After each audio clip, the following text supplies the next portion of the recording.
Welcome. Today our lecture is on the OSI reference model.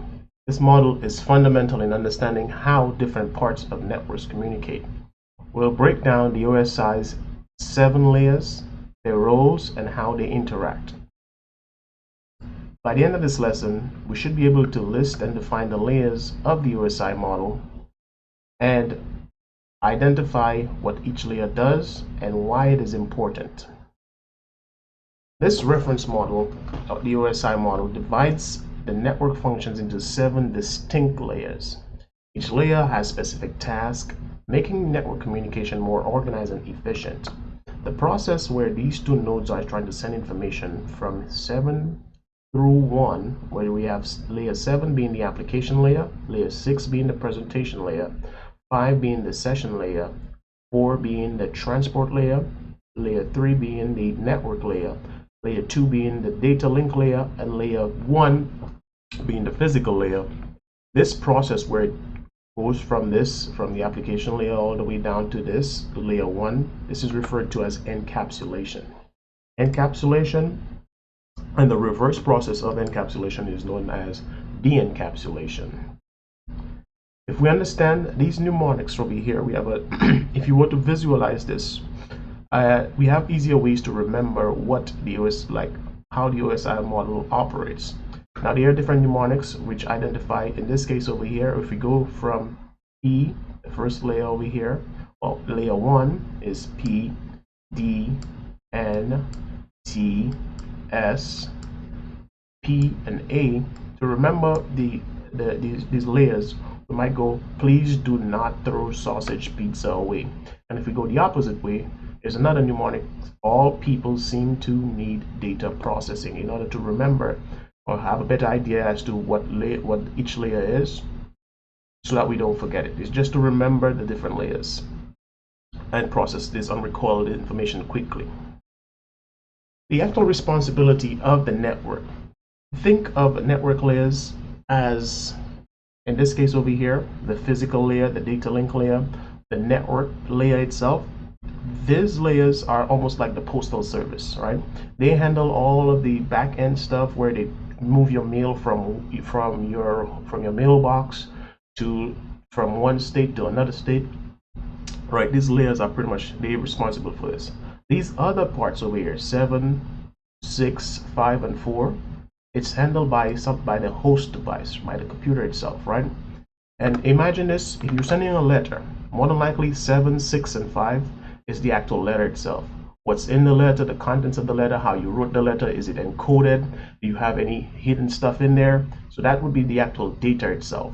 When we get to the transport layer, it's just choosing what type of packages we want for that transport layer and how we want to move that information. At the network layer, data link layer, we're pretty much dealing with like more of the addresses and how we're trying to get the information from one source to the destination, and maybe somewhat like a stamp that is on there. But this is pretty much like the movement of the data, right? And that's handled by the post office because they read the addresses and so on. The physical layer deals with more of the hardware of the network. More, when I say hardware, we mean more or less the cables, connectors, and so on, right? But if we go through the 7 layers, layer 7, right?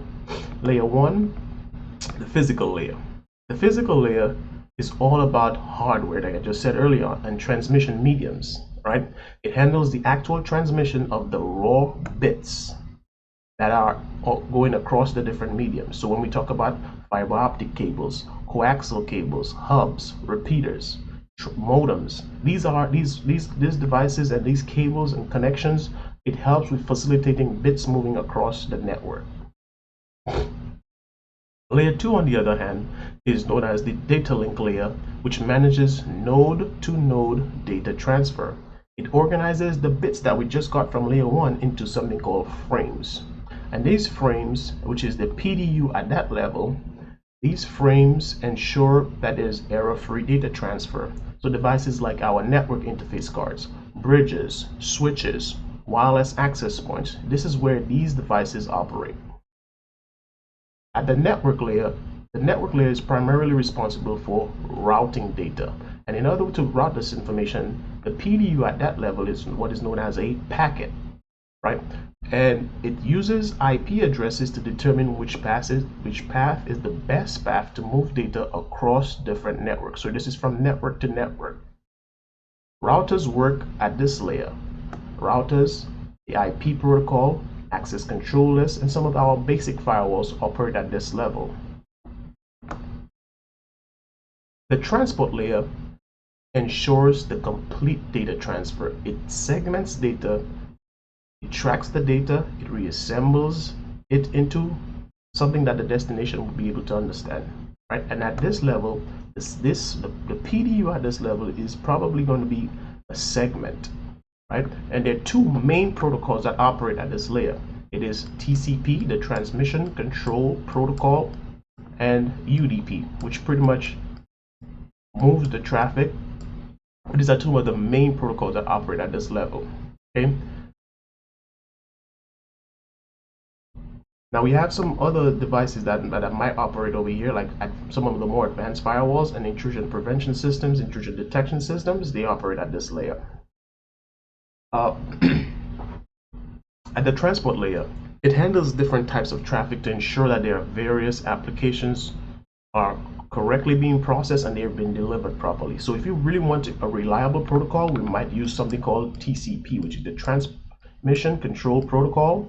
It has a lot of overhead, but it's more reliable. The other protocol, which is UDP, is a faster protocol because it has less overhead, but it's not as reliable.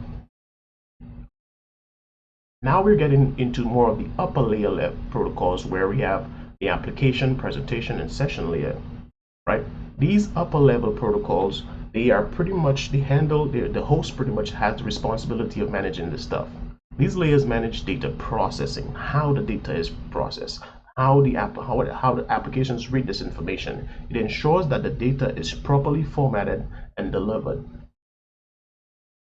So at the session layer, it establishes and manages, it also terminates sessions between applications. It ensures that the communication sessions are properly maintained and they're synchronized. So we have protocols like ASP, ADSP, NetBIOS, and so on that operate at this level for session management.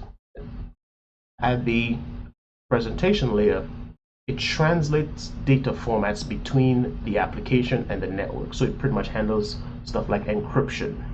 It handles stuff like compression, the actual translation. It also ensures that the data is reliable for the receiving application. So all that, whether we're encrypting over here or we're decrypting, it still manages that, how the data appears. Encoding and decoding, compression and decompression, that's where it operates. Okay, at this level, it's still data. We're still managing and manipulating data at this level. And now our final layer, which is the application layer, it handles the interface that the end user sees on the applications, right? So protocols like HTTP, FTP, or file transfer protocol, simple mail transfer protocol, DNS, the domain name systems. These protocols operate at that level to provide services so that the user could could connect to their emails, a service that the user is able to transfer files, the server is able to access the web pages, and so on. These OSI layers, like these that we just mentioned, these 7 layers of the OSI, are essential for planning and for troubleshooting network structures. So using a methodological approach when we troubleshoot ensures that we are efficiently resolving network issues, and it ensures that there is a smooth communication across different levels.